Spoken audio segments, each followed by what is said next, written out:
So imagine putting together an 8-person cable news panel where all 8 people have exactly the same view. That's called CNN. Here, watch a panel where every single person is mad in the same way about the Attorney General of the United States. Watch this.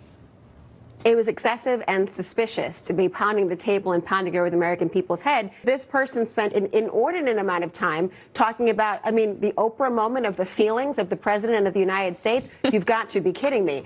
I have to say, the Attorney General had an opportunity this morning to rise above the politics, and he blew it. That was completely inappropriate for the Attorney General. Jeff, why are you chuckling? Well, if this isn't obstruction of justice, I'd like to see what is obstruction of justice. Glenn Greenwald is co-founder at The Intercept and joins us tonight. Glenn, where's the diversity in general? I mean, this is one of the problems, I think, that allowed the media to just go so far off the rails, is that especially those 2 cable networks, but also even newspapers, pretty much prohibited dissent from ever being heard, so they constantly fed each other these conspiracy theories and told each other that they were on the right track every time they advanced it further, and never really had to confront anybody who questioned or challenged them in any way. I've spent the last 2 years debating everyone I can find who had different views than I had on this whole saga, because I wanted to make certain that the things I was saying were scrutinized and subjected to critical rigor.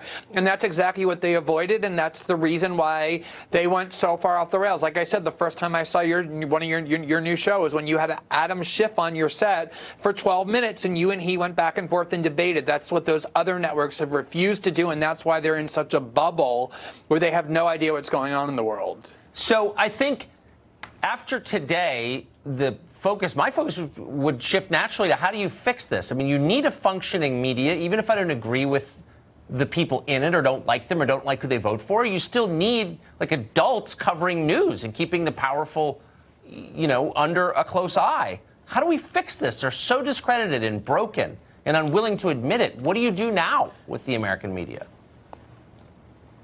It's really interesting. I mean, after the Iraq War, when the media helped the Bush administration convince the country to go to war based on false claims about the weapons program of Saddam Hussein, there was at least some self-reflection, some introspection, some journalistic assessment about mistakes that were made and attempts to reform. Here, I don't see any of that. If you listen to the media discourse outside of a few circles, they've just put collusion and conspiracy and all of those conspiracy theories they've spent the last 3 years endorsing, just flushed it down the toilet like they don't even exist, and just seamlessly shifted to obstruction. And then they're conflating them to claim essentially that they were right all along. And that is really the alarming thing. I think that in a lot of ways, Donald Trump broke the brains of a lot of people, particularly people in the media, who believe that telling lies, inventing conspiracy theories, being journalistically reckless, it's all justified to stop this unparalleled menace. And that's a good thing for an activist to think and a really bad thing for a journalist to think. So you don't sound hopeful that it can be repaired.